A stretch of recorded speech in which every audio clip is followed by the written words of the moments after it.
Good morning +1 class.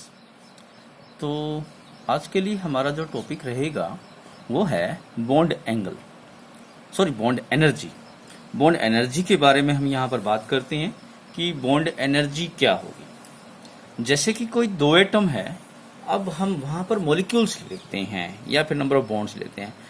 कोई भी दो एटम है, उनके बीच में जो बॉन्ड है, टोटल बॉन्डों की संख्या अगर हम लें 1 मोल, तो 1 मोल बॉन्ड को तोड़ने के लिए जितनी एनर्जी की आवश्यकता पड़ती है या उस बॉन्ड को बनाने के लिए, 1 मोल के बॉन्ड की संख्याओं को बनाने के लिए जितनी एनर्जी की आवश्यकता पड़ती है, हम उन्हें बॉन्ड एनर्जी कहते हैं।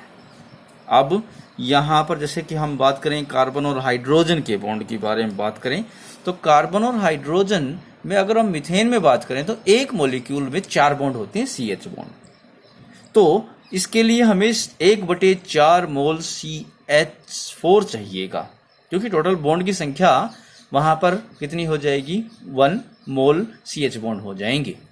तो उसके लिए जो एनर्जी हमें चाहिए बॉन्ड को तोड़ने के लिए, उस एवरेज एनर्जी को हम कहेंगे बॉन्ड एनर्जी फॉर द 1 मोल।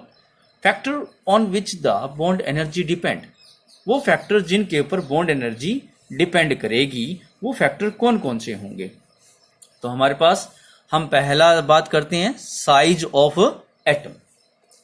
पिछले जैसे बॉन्ड लेंथ में भी हमने बात किया था कि अगर एटम का साइज बड़ा है तो बॉन्ड लेंथ ज़्यादा होगी, और एटम का साइज अगर छोटा है तो बॉन्ड लेंथ छोटी रहेगी। तो यहाँ पर lesser is the size of atom, lesser is the bond length.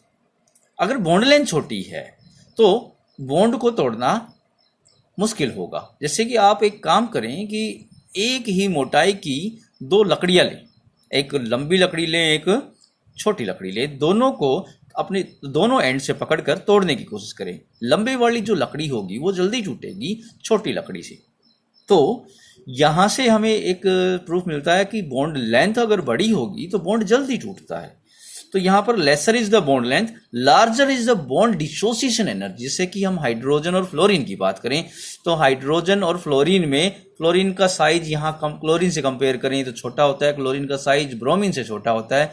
तो इसलिए HF की जो बॉन्ड लेंथ है वो छोटी होगी HCl की बॉन्ड लेंथ से, और HCl की बॉन्ड लेंथ छोटी होगी HBr की बॉन्ड लेंथ से। तो अगर बॉन्ड लेंथ छोटी है तो बॉन्ड एनर्जी का ऑर्डर देखें, HF का बॉन्ड एनर्जी ज़्यादा रहेगा HCl की बॉन्ड एनर्जी से, और HCl की बॉन्ड एनर्जी ज़्यादा रहेगी HBr की बॉन्ड डिसोसिएशन एनर्जी से। अब हमारा जो दूसरा फैक्टर यहाँ प्रभावित करता है वो है मल्टीप्लिसिटी ऑफ बॉन्ड।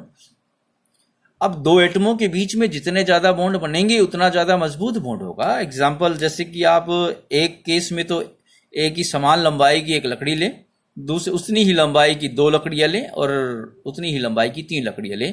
तीनों केस में उन्हें तोड़ने की कोशिश करें तो जहां 3 लकड़ियां होगी इकट्ठी, वो टूटना थोड़ा मुश्किल होगा 1 या 2 के कंपेयर में।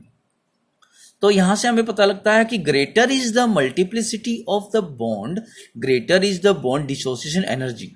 यानी दो एटमों के बीच में जितने ज्यादा बॉन्ड बनेंगे, बॉन्ड को तोड़ना उतना मुश्किल होगा, ज्यादा एनर्जी वहां पर लगेगी। जैसे कि हम बात करें carbon carbon triple bond have the greater bond energy as compared to carbon carbon double bond is greater the bond energy as compared to carbon carbon single bond। अब हमारा जो तीसरा केस यहां पर आता है वो जाता है number of lone pair of electron. अब जैसे कि 2 एटम आपस में जुड़े हुए हैं तो दोनों के पास वहां पर लोन पेयर है। तो जैसे कि हम बात करें नाइट्रोजन के केस में बात करें तो ये लोन पेयर इस लोन पेयर को रिपल करेगा नेगेटिव चार्ज रिपल्सन की वजह से। तो जिसकी वजह से यहां पर इनके बीच में जो बॉन्ड बना है वो स्ट्रेचिंग होगा और उसे टूटना आसान होगा। More is the number of lone pair of electron present on the bonded atom, more is the repulsion between the atom, hence the lesser is the bond dissociation energy। जैसे कार्बन और carbon का जो bond है वहां पर कोई lone pair नहीं होगा तो बॉन्ड एनर्जी डिसोसिएशन एनर्जी ज्यादा रहेगी। नाइट्रोजन और नाइट्रोजन का जो सिंगल बॉन्ड होगा वहां पर लोन पेयर 1 या 2 लोन पेयर, सिंगल बॉन्ड है तो वो मॉलिक्यूल पे डिपेंड करता है कि 1 लोन पेयर मिलेगा या 2 लोन पेयर मिलेगा। तो इसकी वजह से वहां पर रिपल्सन होगा। ऑक्सीजन ऑक्सीजन सिंगल बॉन्ड हो तो वहां पर यहां पर भी मॉलिक्यूल के ऊपर डिपेंड करता है। जैसे कि हम बात करें H2O2 तो यहाँ सिंगल इलेक्ट्रॉन जो दिखा रखा है ये, यहां पर H जोड़ दें, यहां पर H जोड़ दें तो देखें दो दो लोन पेयर हो गए, रिपल्शन होना ज़्यादा है, तो इसलिए H2O2 में O बॉन्ड टूटना आसान होता है। तो ये हमारे पास इफेक्ट थे जो फैक्टर प्रभावित करते थे बॉन्ड एनर्जी को। अगले टॉपिक में हम बॉन्ड एंगल के ऊपर बात करेंगे। तो आज का हमारा टॉपिक यही है।